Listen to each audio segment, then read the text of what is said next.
looking up the 50cc Bonneville records for motorcycles because we were talking about the GoPed stuff the other night. But we are live. It is 7:09, a little bit late. Not too bad. How's everybody doing? Tonight, we want to talk about what's coming up. So there are a number of things that are coming up. Obviously, the Richard Holdner Performance. So all the products that we have there, they're continually growing. So I always like to let you guys know when new things are happening. And we'll go over this a couple of times tonight because we're just now getting people here. But tomorrow, Jimmy and Joel and I will all be on Car Farms in the House, and we will all be talking about tunes. So we'll be talking about the different tunes that will initially be available, and then the ones that will be available after that. So that'll be good stuff, and that will all be happening tomorrow. So we'll tomorrow join us for tunes. So we'll all be here. So that will be good. So we got new products for that. What I want to talk about tonight is I want you guys to chime in, and we'll do some kind of poll here. And by the way, I want to mention, since Ben's in the poll position here, Ben did a leak down test on the Omni and has been driving it around back there in Car Farm land, and did a leak down on it, 130, 135-ish, I think he said. So all of that the motor seems to be fine. I think he came across a leaky lower radiator hose or something, so he's going to fix that. But that maybe making an adventure out to Duct Tape Drags. They're doing a slow, methodical kind of thing, stopping at a bunch of places. So it would be very, very cool. It'd be cool to see the Omni again. Cool to see Ben and the Car Farm guys. I got to get together with Brian.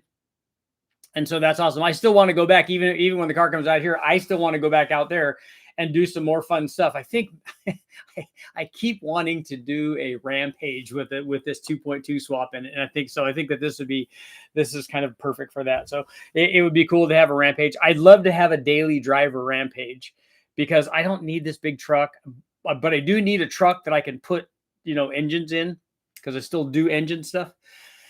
So we pick up engines for, still be doing West Tech stuff, fingers crossed. But we want to be able to get engines and take engines and do that kind of stuff. And the Rampage would be perfect for that. It would also get way better fuel mileage than my truck does driving back and forth to West Tech. I would just want to make sure that it was reliable as a daily driver kind of thing. The other thing that Jimmy and I were talking about, I took out the Holley, like 1-barrel or 2-barrel sniper thing that I have that they make they actually make it as a bolt-on thing for the Ford 6-cylinder application. So you can just bolt this throttle body on. It'll support like 175 horsepower or something, but it will be ideal to put on the Metro. It only says it works for a 4, 6, and 8-cylinder, but we think if we run it in 6-cylinder version, that it will work, that we'll be able to tune it enough that we can make it work. And what I want to do is, for the Metro, not the Sprint, don't confuse the two. There's two cars. The Metro, right, is naturally aspirated. We tried to run the AMR blower on it, semi-successful, although the AMR blower was hurt. We ran nitrous on it. We ran it naturally aspirated, did some tuning. I think we got it all working, because we were working through some issues. The map sensor wasn't hooked up, and there were a few different things. But what I want to do is put a little turbo on it, and I want to put a draw through on it. So we'll use this throttle body as a draw through into the turbo. And I think that will help, because then it's just blowing into basically the factory kind of intake manifold. So all of that stuff should work out good. And we're not controlling the ignition with this setup. We can, you have the ability to do that, but we're not going to do that. I'm just going to have the factory map sensor hooked up, and then let the factory ECU run the timing with it. So that's our plan. That's the fingers crossed thing. So we kind of want to do that. So that's also a possibility there. The Omni's coming out. We got maybe do some stuff on the Metro. I might just give away this Metro when we're done with it. So let me know. In fact, that will be our poll.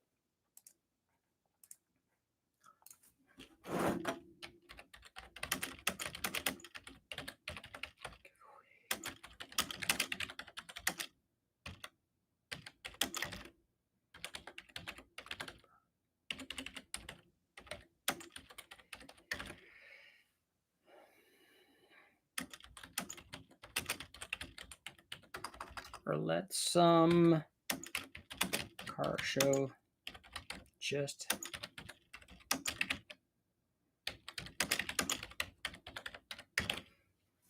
okay, either one of these. It's a yes or no question, but yes or no to either one of these, basically.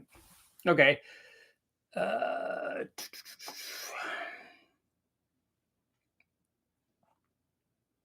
So if we can get this down to the right number.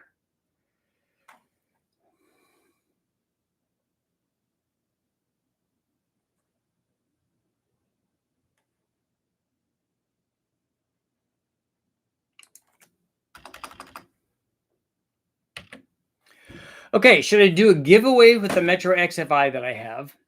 Remember, it's rough. Or maybe let a car show just sell like smash me tickets. Like you get 3 whacks with a sledgehammer or something. So let me know. We'll figure out what's going on there. Also, as I said, tomorrow Jimmy and Joel and I will be on here, all 3 of us together, and then we'll be talking about tunes. So bring your questions for tunes. We have naturally aspirated tunes. And then right following that will be the turbo stuff. We've run a bunch of turbo stuff, both pump gas and EFI. All of this are with the factory computer stuff. So I know that I normally run one of a couple of different computers. We have the MS3 Pro, we have the Holly, we have the Haltech now. I've run fast stuff way back, but I don't tend to do that anymore. But I've done a lot of that stuff on the engine dyno, but all of these tunes are factory ECU stuff. Some of them like with the boosted, all the NA stuff is with the factory mass air meter. The lower power output boosted stuff is with the factory mass air meter. And then the higher horsepower stuff is going to be, I think the tune was with, as a precursor here to our discussion tomorrow. The higher horsepower stuff is map sensor based. So it is the way that I understand it. But you guys will get to ask all the questions that you want. So it will be really, really good stuff. The testing on the Metro, I'm excited about that only because we can run, I haven't run a draw through and I want to run a draw through on something. And so that will be fun. We could run it, I guess, as a blow through, but we don't really have a provision for that for a multi-bar map sensor. So we run it, kind of NA, and the fact that it has enough fuel flow to support 175 horsepower, which is at least 100 horsepower more than we'll probably ever make at this, at least at the tire. I think we got up near 60 or something the last time when we were running the AMR blower. The turbo should do better, particularly if we run this thing with the right air fuel. And because we have excessive fuel flow, available to us with this thing, and if we can get it worked out, get it scienced out so it's cooperating, we also then, because we have enough fuel flow, we could run E85 on it and then have it be maybe a little safer and maybe make a little bit more power. And we're talking about a little bit more power on something like we're talking about 2 or 3 or 5 or whatever. It's not a whole bunch. We could also, despite the fact that it'll be a draw through, we could run an intercooler on it. We could not run an intercooler on it with the 85. There's all sorts of fun things that we could play with. I don't know how long the clutch will last. There's all sorts of questions there, but in any case, it would be fun. So we have that stuff going on. I'm working on the Sprint now. We'll do stuff with Omni. Jimmy has some cool things going together. We're going to be doing some testing on his NSX with a couple of different turbos on that. That has the J series on it. He also has a K series motor that he's putting together for an S2000 that he has. So we're going to be doing some turbo testing on that as well. So we got some import stuff because the turbos don't care. They just want to make boost in something, a 3584 or a G35 or a G42 on any of these motors, whether it's I think that his is bigger than a 2-liter. It's at least a 2.2 and maybe a 2.3 or 2.4 because I think his K series has a Crowler stroker crank in it. So he, and it has it's a sleeved block, and it's the whole 9 yards. It's a thing that could make a lot of power. But for our needs, basically, Jimmy likes to go crazy on that stuff. But for our needs, it's a good potential like test motor for running, elevated boost levels and power levels with the kinds of turbos that we have. Because, on a K series, if we put a 3584 on it, you could max the turbo out. You're not going to be able to max the turbo out at least not on the cold side, on a 6-liter LS, because it's just not good. You're going to run into hot side flow maximum before you run into cold side flow maximum. But on a K series, on a 2-liter or a 2.2 or a 2.4 liter, you're going to be able to get all of what that turbo will have. And then the same thing with a 1,000 horsepower G35 or a 1,200 horsepower G42. Just depends on how, responsive you want it and all that, and how high you want it to rev and all this stuff. But that's all cool stuff. So lots of testing there. And then as soon as we get the 4L80 installed in his Tahoe, we'll do some more testing with that. I kind of would just like to get that thing running and working so that we could go out and have it working and shifting and stuff. And that might be a fun thing just to take to LS Fest and stuff. And I don't care if it runs 13s or 14s or 15s or whatever it is, just go out and be able to run it under boost and make lots of power and stuff. So all of that's good. So those are the things that we have going on. I'm excited about that. We're constantly adding new products. We now have the spring tools. So when you're doing a spring swap, we have valve spring tools that make life easier on you. We have, I go back to when all of this started, basically with me just selling cams in my garage. And then you look and see how it's, growing with more and more things. And we're just trying to be, intelligent and smart and responsible about the things that we add, make sure that they're the right things and that they're tested and that we know that they're going to work and all that stuff, and that they're available, and all of that. So we're working on the turbo kit also for sourcing all of the stuff so that we can make it and be able to sell it at an affordable price. Because let's face it, this is kind of Richard Oldner Performance is kind of the go-to place for low buck stuff, which brings us to one of the things that I want to know from you guys. Let me know in the comments, and for the guys that are watching after this is live, let me know in the comments then also what engine families you guys would like to see some other low buck truck style camshafts for. So I'm not interested in the super mega ultra horsepower things. We might add another cam to the LS lineup that's a higher horsepower thing than, say, the Truck Plus. I was mostly concerned with near stock converter usage and truck applications for the cams that we initially started with. And I think that the 3 that we have now are really, really good. Of course, anything's better with a converter and a 25 or 2800 stall converter. But I didn't want to get into the camshafts that basically barely fit available piston to valve clearance. We might look into that. We might look into something that's maybe just a little bit more, that still has plenty of piston to valve clearance and then could be driven around. But we might look into something that makes a little bit more power. We'll see if people respond to that. Honestly, so far, that's not really been the case. The things that we have, guys have been really responsive to. But it makes me wonder what other engine families, you guys let me know what other engine families you would like to see this applied to. Because, now obviously we're not going to do a low buck truck, small block Chevy hydraulic flat tapping cam, because that's already out there. There's lots of fairly inexpensive hydraulic flat tapping camshafts because they're inexpensive to make and they're inexpensive to sell. There's lots of those available. But there are lots of hydraulic roller stuff that's more expensive for some of these applications that we would like to get cams going and make good quality cams that also add power, that also fit available piston valve clearance and don't have the, and we've solved spring issues, let's say, whatever that might be. Take care of that stuff. But some other engine family that would benefit from something like this, like, hey, this sort of thing needs to be applied to a Gen 3 Hemi, an 8.1, a small block Ford, whatever it is. You guys let me know, and we'll look into the possibility of doing some testing and stuff and finding out, because that's really the first step in all of this stuff is, can I do a camshaft that adds the kind of power that we get? Now, all of the engine families are not going to be like that. They're not going to be like an LS.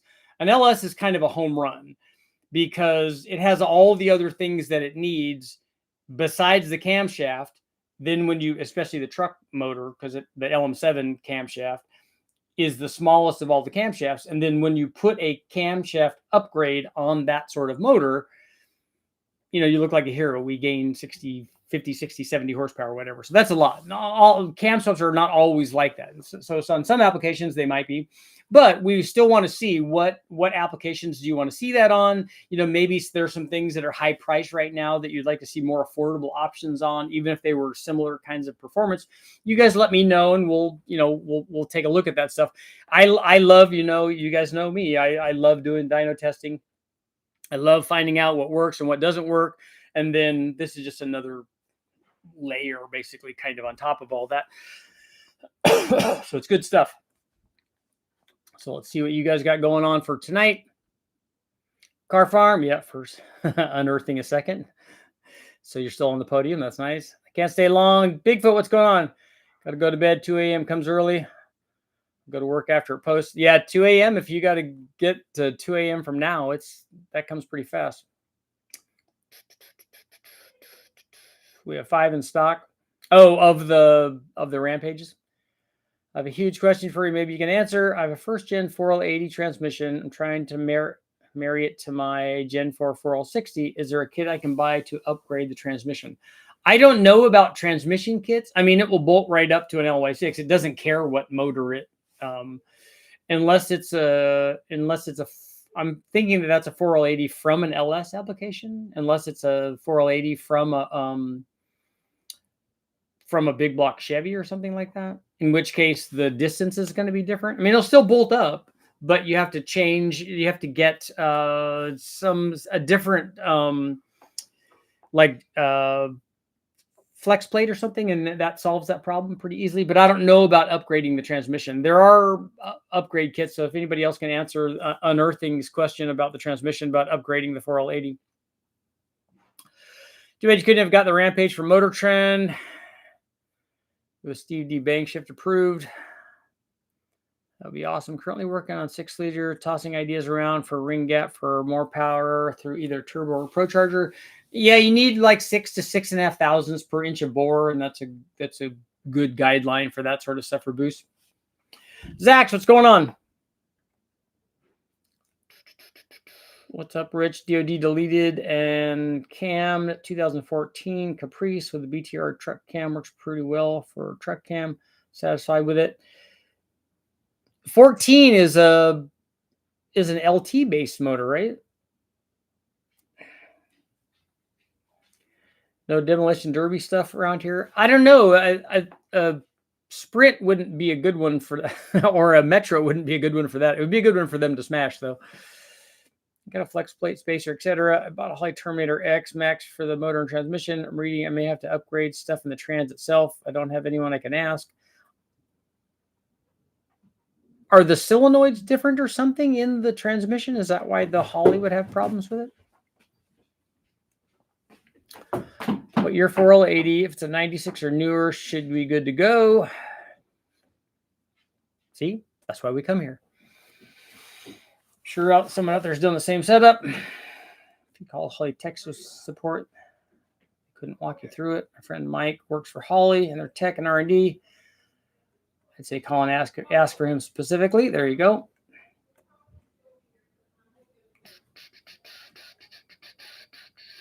Mike doesn't know. I'm sure he knows who does know. That's good. Got to know a guy.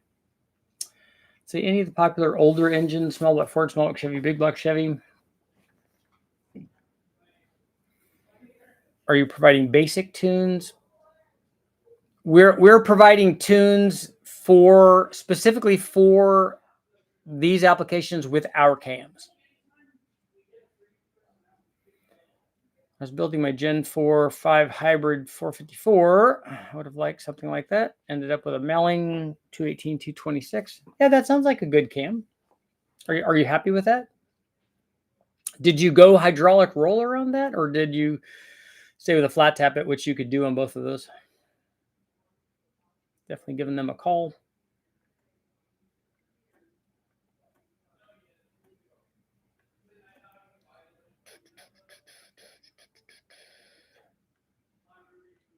Richard, is an aluminum LS1 worth building over a 6-liter block that I already have if the price is $500 cheaper going in a truck?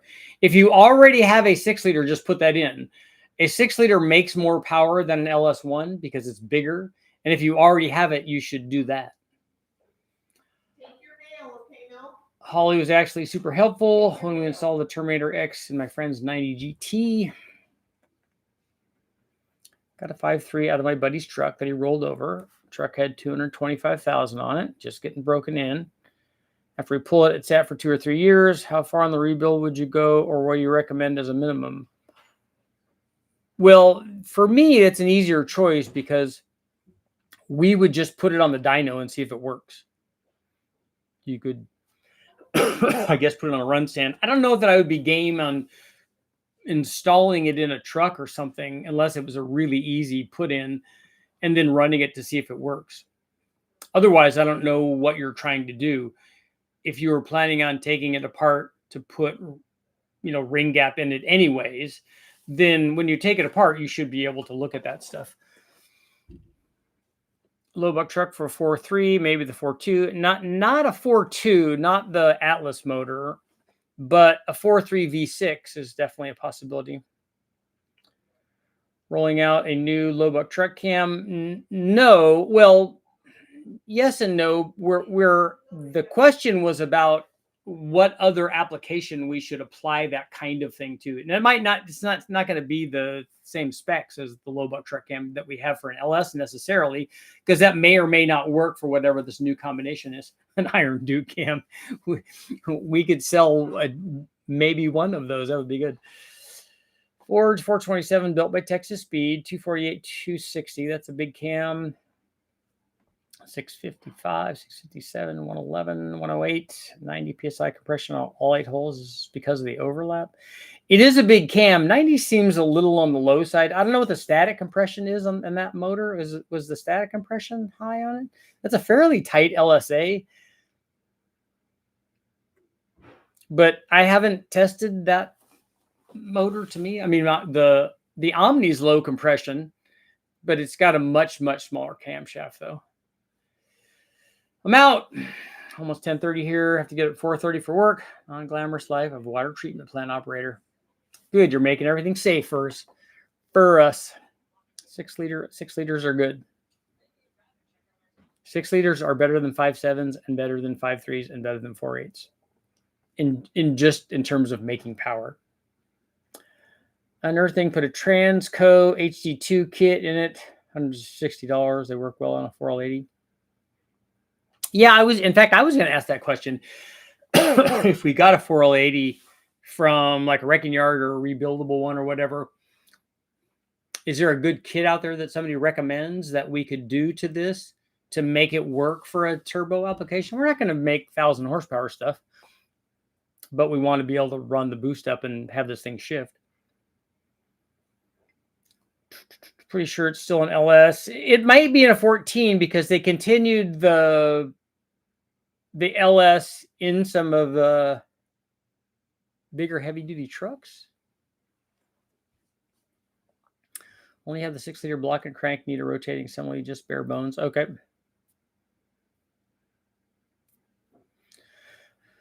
Hope everyone's doing well.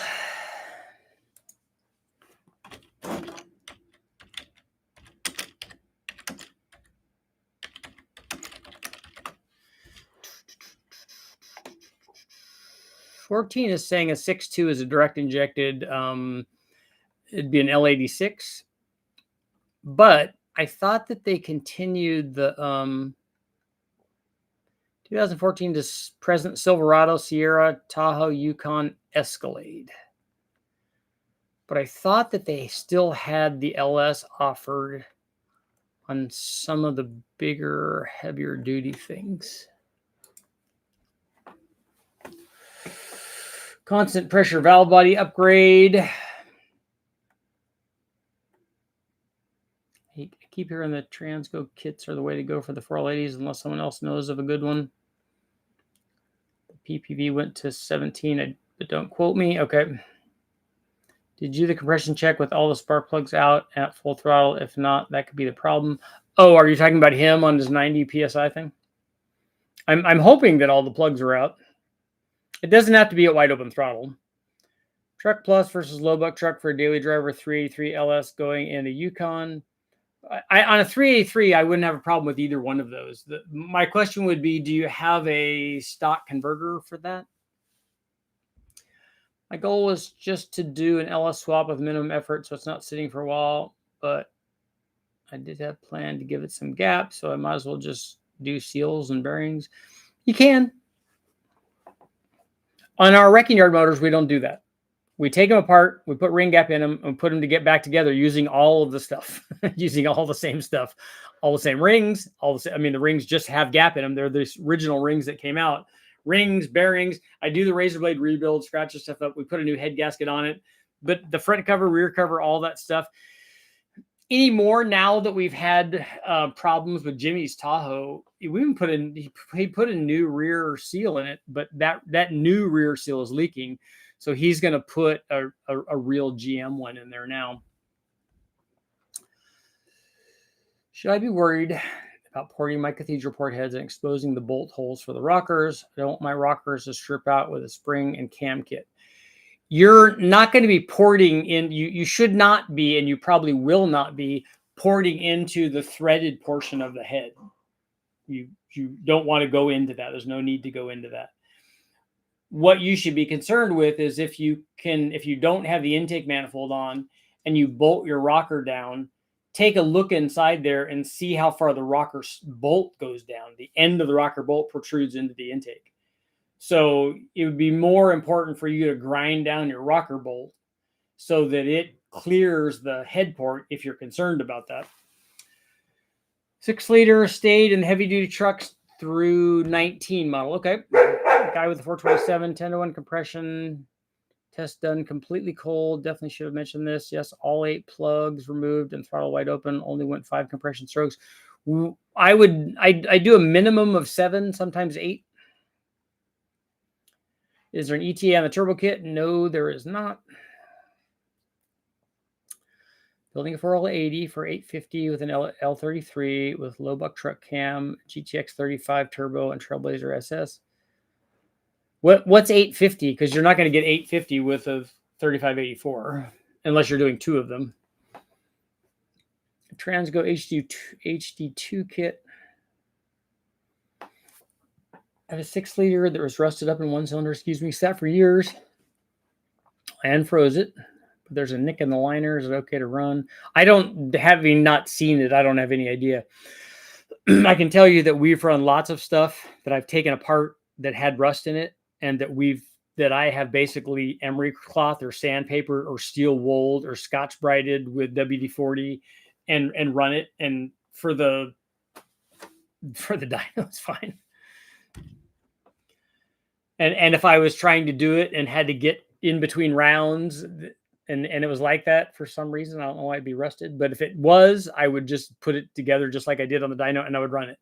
I don't know that I would do that and take it out of a car and do that and put it back in without doing something, maybe just at least a ball hone. And we've done that on the dyno as well.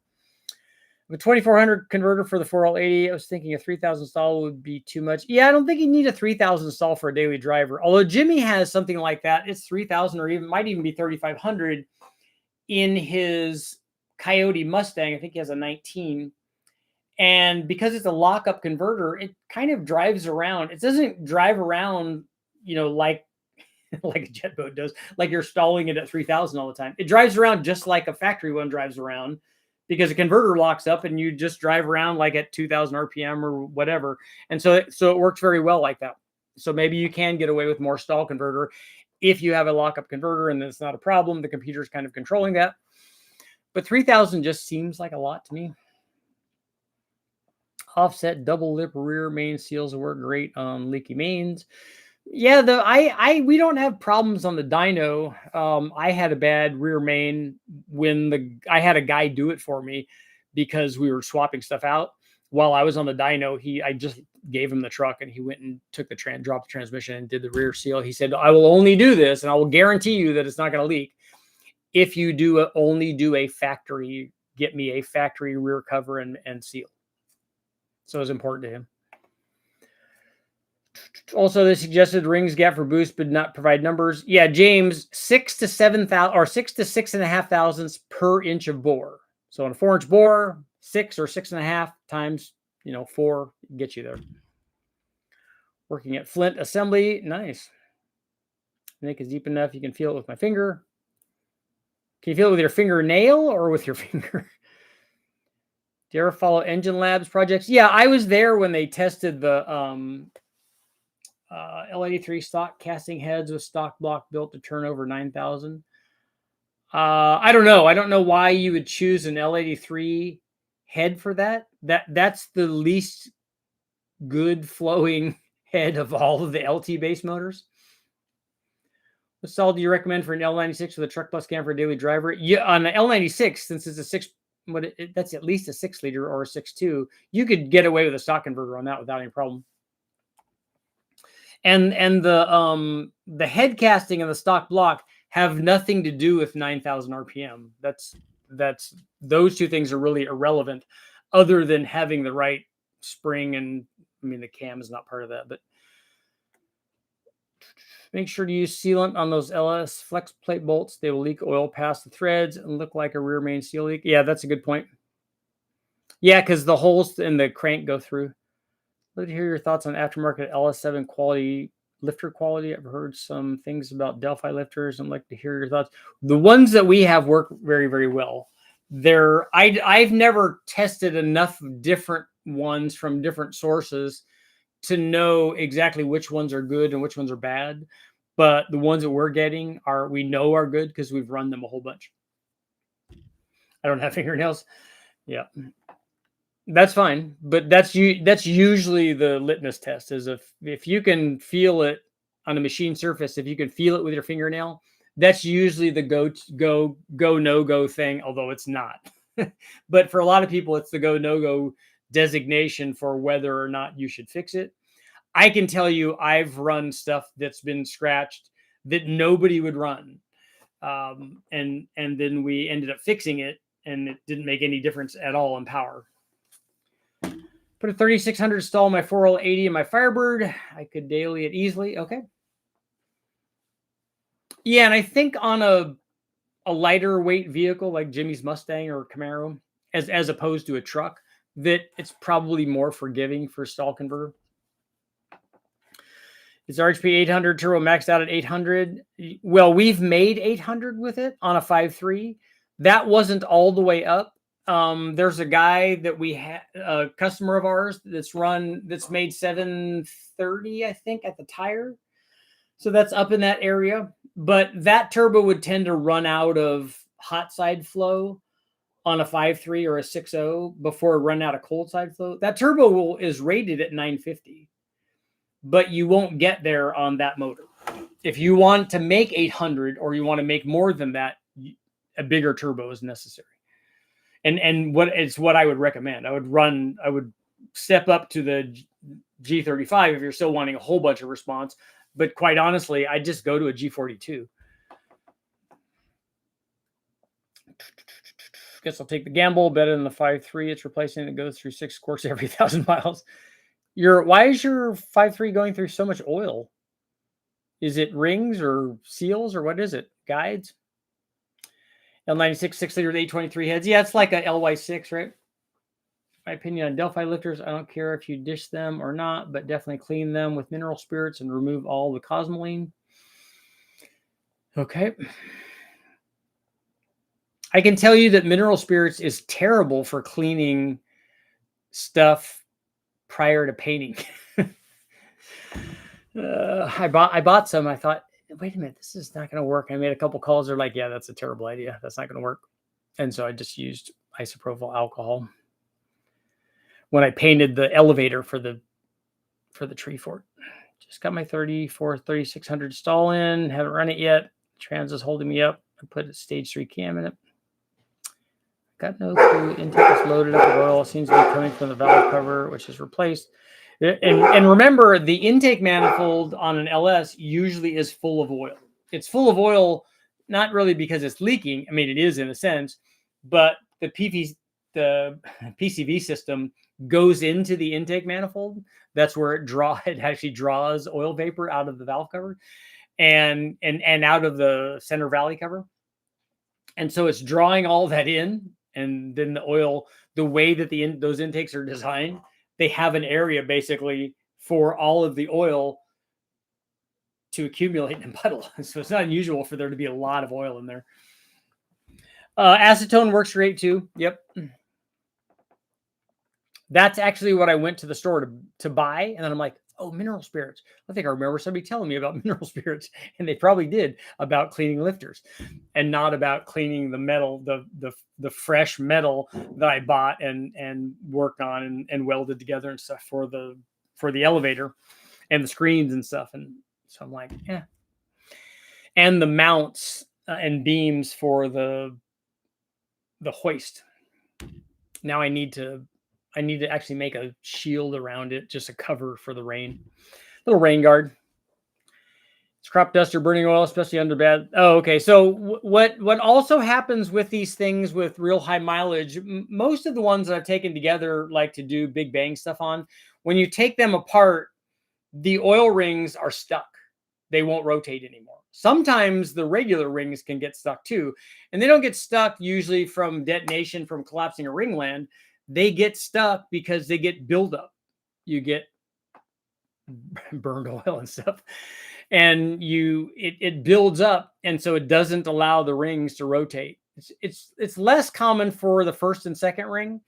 Very, very common for the oil rings. So when the oil rings are stuck in one spot, they just don't control oil very well. Your intakes aren't designed to flow liquid. Yeah. And it's more than that. It's the fact that the way that they're shaped, even if you, because we run nitrous and stuff through them, so they'll do that. But like on the truck manifold, it's a big tube from the throttle body inward. And then the exit for that tube is not in the back like you'd want it to be. It's out the side. And then out that side into what you'd call another common plenum, where the runners crisscross like this. But all of the area except for the tube and the side exit and then the runners, that's just all open. And so that's where all the oil goes. My standard ignition oil pressure sensor hurt itself after a year and sprayed my firewall and transmission with fresh oil change. Replace the AC Delco. Any thoughts on OEM sensors? Yes, I've not had problems with OEM sensors. The one thing I could say is we are doing some testing on the air temperature sensor, and factory air temperature sensor is not nearly fast enough, I guess. DMSO works well for unsticking piston rings if it smells like rotten eggs when you start the engine. Is that something you can pour into the motor and you think it will unstick the rings?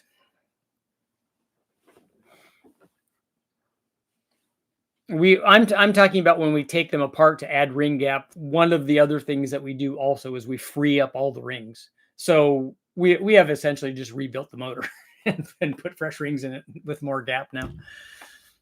That's one of the things that we were worried about, actually, when I was talking to Ben from the car farm on the Omni, is when we put it together, this was all just used stuff that they had. And then it was used stuff that we added ring gap to, because, you got to add ring gap, even though it's a factory turbo motor and the ring gap should have been right to begin with. And probably was, but we added ring gap to it. And so, and if you saw some of the honing and stuff that we did in the videos, it's pretty fun. People squirt DMSO in the spark plug holes. Yeah, you can get the oil or whatever, Marvel Mystery Oil or whatever you want to put in there. I guess they're saying that it's going to leak down past the rings. It's going to be hard for it to get past the primary, the first and second ring, depending on where the gaps are, and then to be distributed evenly around to free up the other ring. I'd be curious to see how successful that is. Tyler, what was your question? Your interview with Brian, have you wondered if I should change the stage 3 cam that's in my 5.3 Sierra? It's the older version, but wondering what's the difference. I want better drivability without a high stall torque converter. I would not pick a stage 3 cam for a truck. Not a stage 3 truck cam, not a stage 3 LS1 cam or LS3 cam or any of the other ones. I myself wouldn't do that. I wouldn't pick anything beyond, if you want to stay with a BTR cam, I wouldn't pick anything beyond a Truck Norris for that. I think that that's probably, it's just got to be his best-selling cam, and for good reason. It's a really good cam profile. It works very well. And that's what I would pick for that. I wouldn't go stage 3 and I wouldn't go stage 4. I know guys have done it, and the salesmen help them, young salesmen help them go, oh yeah, you need the 4. It works great. The big charge on the big end. I don't know how often you're using that in your truck, but like I said, Truck Norris for me would be the way to go.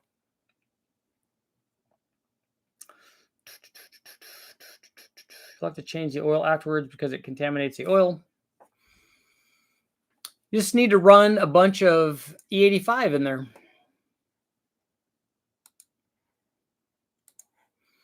Because you get that E85 going, then you're all set.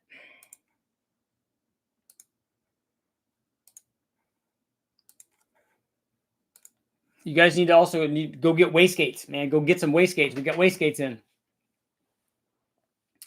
Is your truck plus cam decent for a turbo 4.8? I don't think that that's what I would pick for a 4.8.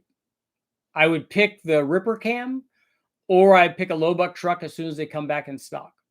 I wouldn't get a truck plus unless you really want to rev it. And a 4.8 and a turbo, if you're doing a turbo 4.8, what I would pick would be the Ripper cam and the GTX 3584 RS turbo. In fact, Bert, Jimmy and I were just talking about this today. We haven't run it yet, and we'd like to. I want to see this turbo. I want to see that turbo on a 4.8 because I think it's going to be awesome on a 4.8 because it's amazingly responsive on a 5.3 on Jimmy's Tahoe. And on a 4.8, I think 4.8 guys are just going to love it. They're going to go, oh wait, hey, like this is what like torque feels like. Yeah, it's all there, like at 2,000 RPM. What's your rule for oil PSI? I've built LS7 cold start 48 PSI idle, normally warm 20 idle, low 40s at full throttle. Concerned about this. It was built by Steve Schmidt. If it's an LS, the oil pressure should continue to increase with RPM all the way to whatever the red line is. Now, it might fall off a little bit at the top, but it should never stop because of the gerotor pump design. I tried twice on my LS2 filling cylinders with MMO, never could get the oil control rings freed up, so I bought a 427. Hey, you tried, right? I gave it a shot. I mean, what can I do? Now I have to get a 427. That's in the rule book. I don't make the rules, man. Don't hate the player. Product idea, RHP catch can for the LSP PCV system. That is good. You know what I have on the 5.3 that I run on the engine dyno, I have the BTR valve covers with big -12 or 15 or 20, whatever they are, AN fittings, because he has provisions for that. And then those just go to lines that go in back of the dyno, but they could very easily go to, a catch can for that. Just order the Ripper cam. Yep. Yeah, go to richardholdnerperformance.com, and that's where you can get the turbo and you can get the cam, you can get lifters, you can get injectors, you can get a pump, you can get all that stuff. Late model LS oil pumps have a pressure relief, don't they? They do, but it's not going to be until 80 plus PSI probably. General rule is 10 PSI for 1,000. Yeah, it has been that for small block Chevy stuff and for Blue Flame 6-cylinders and Pontiacs and stuff. The LS stuff is usually higher than that. And some of the problem with that is that, if you have 10 per 1,000, that's fine, because at 7,000 RPM you'd have 70 PSI. Sometimes we have issues with putting high volume, high pressure pumps, especially when guys do it on something that has stock bearing clearances. I mean, you until the motor's warmed up, you can have 100 PSI of pressure, and that's not great. That's not really desirable.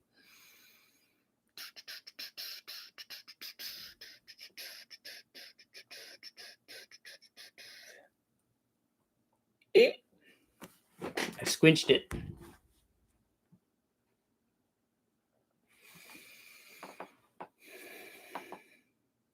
Come on, I'm right here. It's pretty easy. It's just me. It's nobody else.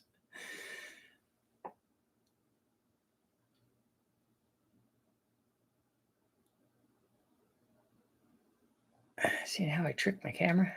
There. Hey, look at that. I like that. I don't think it has a high volume pump, and my local engine builder is not concerned. Okay, you're good then. I can tell you that, and this has no bearing on what I recommend for regular people. It's like taking information from a pro mod motor and trying to apply it to this kind of daily driver kind of nonsense. But cup motors, like race motors, try to run as little oil pressure as possible. They want just enough oil pressure so that everything lives, but they're not giving away any power. That's not what I recommend for your daily driver, though. That's not good. 427 has 2.2 clearance on the bearings. Have an oil cooler, a milling high pressure pump. I'll remove the pressure bypass on the pan. Also run VR1 530. A little hot at 30. If you have other things, an external filters or that kind of stuff, oil coolers, turbos, then more oil flow is a good idea. I have my Trailblazer SS intake, LS2 Hall Effect, a Hall Effect throttle body, a low buck truck cam and springs. Scared to install for my 250,000 mile 4L60.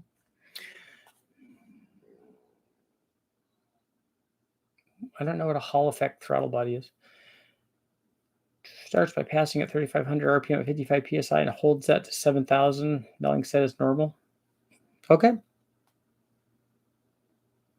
We don't, 55 is probably okay, I guess.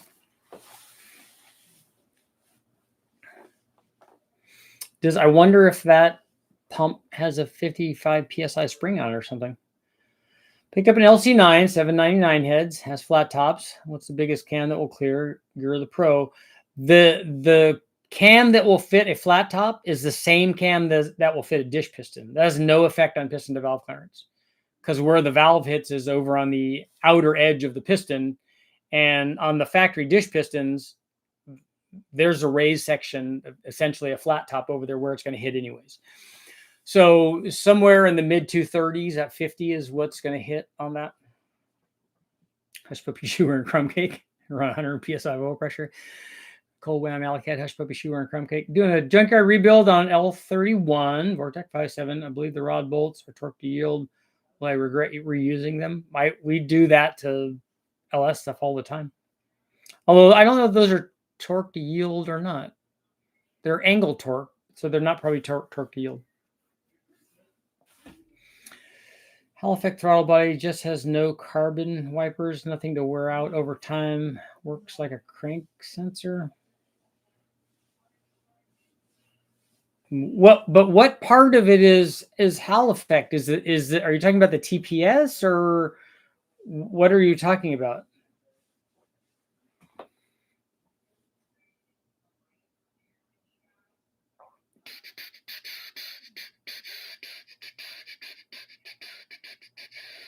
The TPS, no potentiometer. Oh, okay. No change in resistance over time. So how is it sending the reading then? What is changing the voltage then? Darren, should I go? Oh, Hall Effect, I see. So you just have different positions where it's rotating it. Okay, I got you. I feel you. I see you. Had to, go through the process. Had to talk myself into this. Hall Effect TPS. That's different from a Hall Effect throttle body. I agree. That's why I was confused. I didn't know what that was. The TPS I understand because that's the electronics portion of it. And giving that I'm an electronics expert.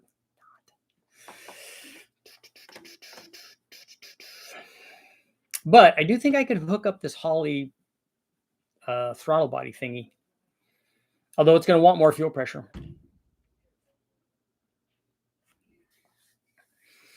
But we can put another pump in it. Which cam would you recommend for towing? Joules for what?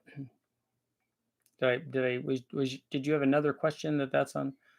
Is a low buck truck cam good for a wrecker tower? Yeah, low buck truck's good for that. And we will be talking about tunes tomorrow. So for people that are here now, the tunes, Jimmy and Joel and I will be going over what tunes we have available. Basically, we're going to have NA tunes for all of our cams, for the Ripper cam, the low buck truck camshaft, and the Truck Plus camshaft for the different displacements and things like that. We'll have stuff for those. So they're tested and tuned and should work out just fine. And then also turbos, boosted stuff, boosted tunes for those cams will be next if they don't already have those. 8,500 pound wrecker, empty, not loaded. Yeah, but you're not, I mean, all of the cams will drive around at 2,000 RPM or whatever. I'm assuming that this is an automatic.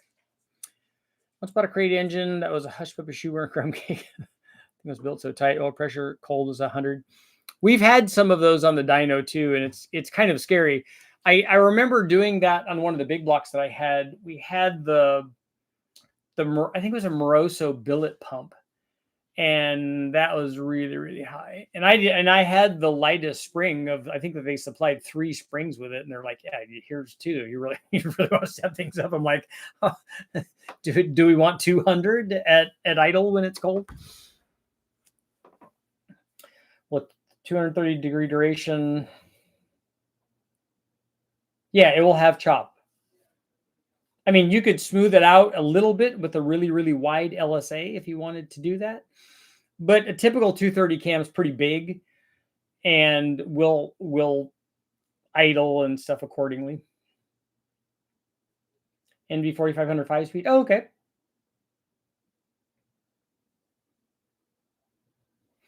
We don't have low buck trucks, which would be the one that I would probably recommend.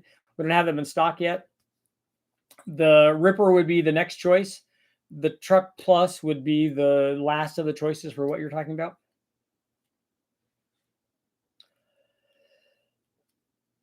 What time frame for tunes and low buck truck? The tunes are already available.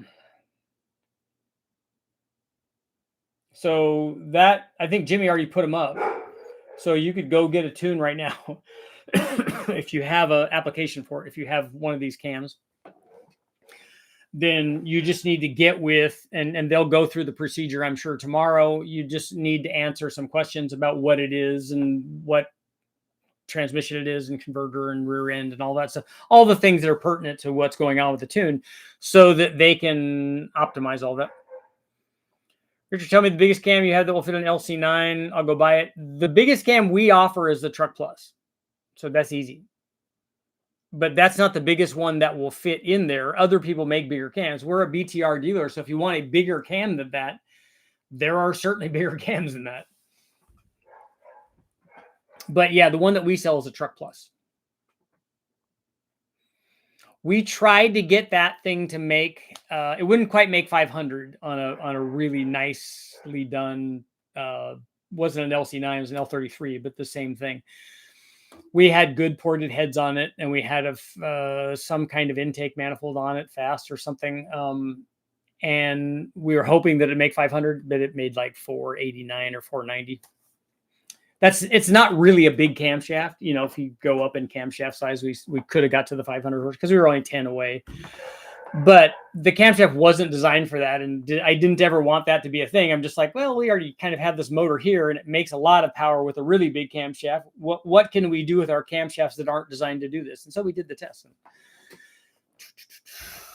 Is the tune sold separately? Yes, it's sold separately. On cold days, my pressure is 60, and cold starts at 1,000 RPM. Once the oil heats up, 27 at 600 RPM, 40 at 1,500 to 4,000. Anything past there, it goes up to 60. The other thing to think about if you have an LS is your oil pressure gauge and your sending unit, both not tremendously accurate. Do you sell BTR push rods and springs? Yes, we do. We sell everything BTR. So anything you would want, you could get from us, or you could go directly to them. Like BTR, we love the BTR guys. They do great stuff. But yeah, we are a BTR dealer. So anything that you want from BTR, we can get. Finally finished my C6 LS2 Corvette, low buck truck cam, B3 TI supercharger. That's a lot of blower. Long tubes, no dyno tune yet. Getting 8 PSI. Has great torque and top end. Yeah, that should do good.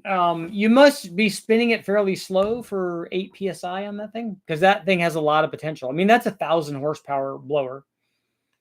Should I buy a low buck truck cam for my wife's LS1 GTO with headers? That's a good choice. Is the GTO? Oh, it's an LS1, so it's a 5.7. Okay.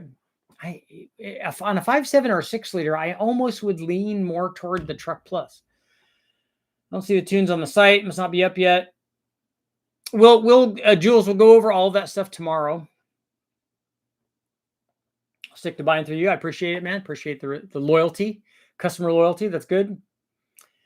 He's on top of the emails. I just ordered a wrong cam and can't amend my order.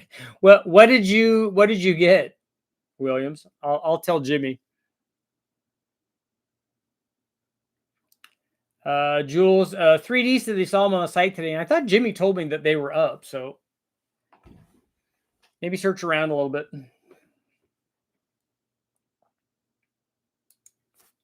You ordered the Truck Plus? Okay.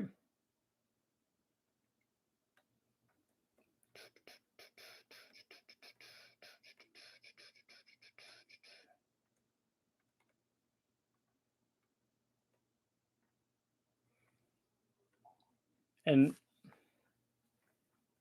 oh, you want because yours was the Ripper one, right?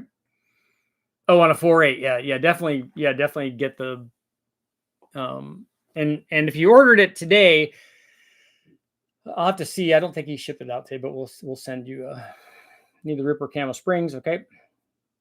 Just trying to figure out a total price for the cam, lifters, and tunes so I can squirrel up some cash. No, I get it.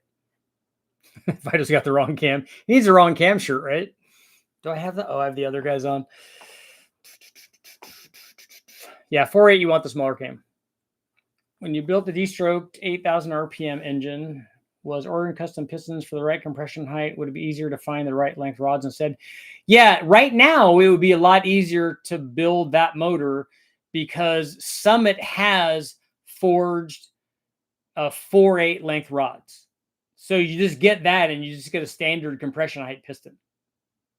So you just put a 4.8 crank, those forged rods, and a forged piston that's already the right compression height and whatever bore size you're wanting. So if you're trying to make a D-stroke 6-liter, you combine those rods with a 4.8 crank and then the right compression height, like 4-inch bore piston. It'd be a lot easier now than when I did it. How long is the cam sale going on? The cam prices are probably going to go up. We may have some kind of sale on Black Friday, but the cam prices are going to go up pretty soon. Looking at my heads right now, and I can't imagine. We've tried to keep everything down as much as we could. Everybody else in the industry has raised their prices. We know because the things that we're buying, the prices have raised on them, and we've tried to keep them down for as long as we can. Looking at my heads right now, I can't imagine how those rockers would come off. What's up with the trunnion upgrade? Everybody talks about the rockers. You don't have to worry about them pulling out or anything. What happens is guys will over tighten those bolts and strip those threads out. That's not good. But the rocker, the bolts that hold those down are long enough because that hole goes all the way through to the head. And so the rocker bolt is long enough to peek out of the bottom of that hole, particularly if you put the wrong ones in, because I think that the LS7 ones are longer. If I order the cam, it will ship as soon as it's available. Yes. Yeah, we have back orders on the low buck truck cam. And so when they come in, I don't know when that's going to be, but as soon as they come in, all of those back orders go out first.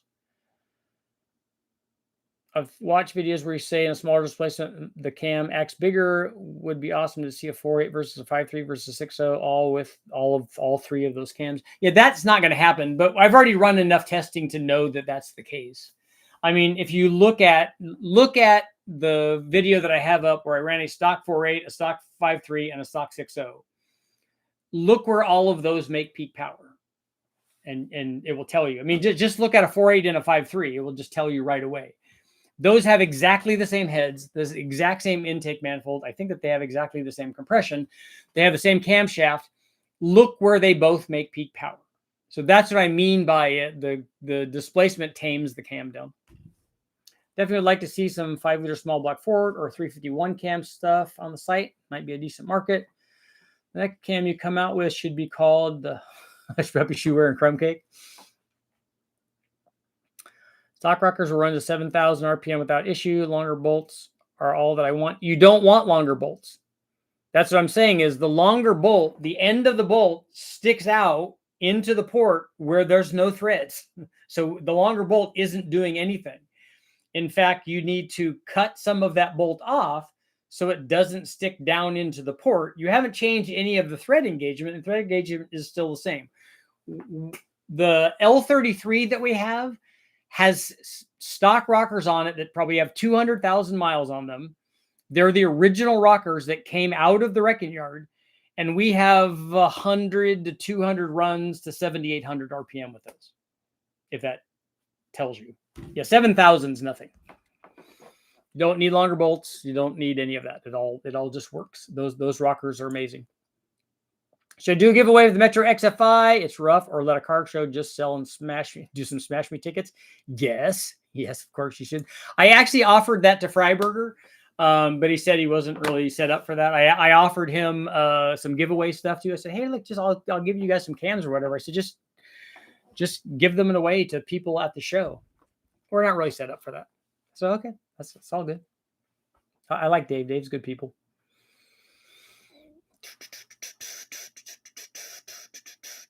Yeah, stock rocker 7,000, no problem at all. I'm pretty sure we've rev stock cams to 7,000. They're not making power there, but they will rev there. One more minute.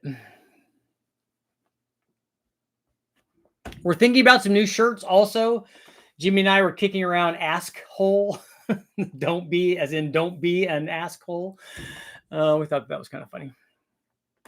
How much boost can you run on a 6-liter with 560 lift springs? How much do you want to run? Rather, let's do that. So that, I mean, if you want to run 25, 30, 40 pounds of boost, get more spring. Do that. If you want to run 10 or 15 pounds or whatever, you're not going to have a problem. What spring load do you recommend? When do you recommend chrome alloy push rods? Wondering for the low buck truck cam. You don't need it for the low buck truck cam. I mean, we have BTR hardened push rods, but I wouldn't put them on. New cams. We were talking about new cams. We just want to know what application people would want it for. Asshole. No, actually, this goes back to somebody that was asking 30 or 40 questions or whatever, and somebody that was never going to use the information and didn't want to listen to the information anyways. I'm like, look, I'm not telling you this because I'm not trying to sell you anything. In fact, I wasn't steering him to buy anything from my place or from anywhere else. He was just asking questions. I'm like, look, I'm not giving you this information because it's benefiting me somehow. This is benefiting you. You should listen and learn from it. And if you don't want to, that's okay too. But then don't keep asking me questions, because I have time to help you, but I don't have time to do this, whatever this is.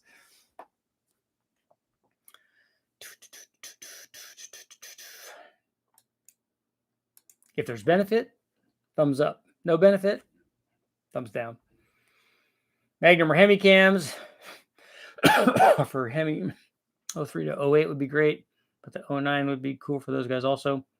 Aaron, which one of those do you think is?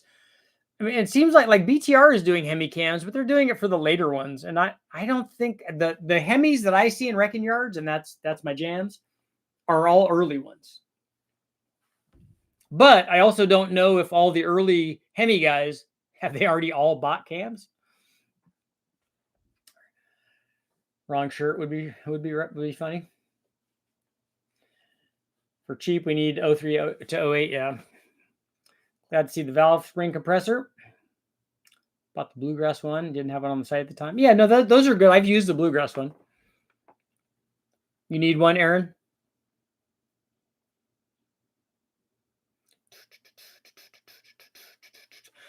On that note, it is time to go. Thank you guys. Hey, that's a good show. Good show.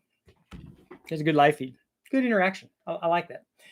I will be back tomorrow.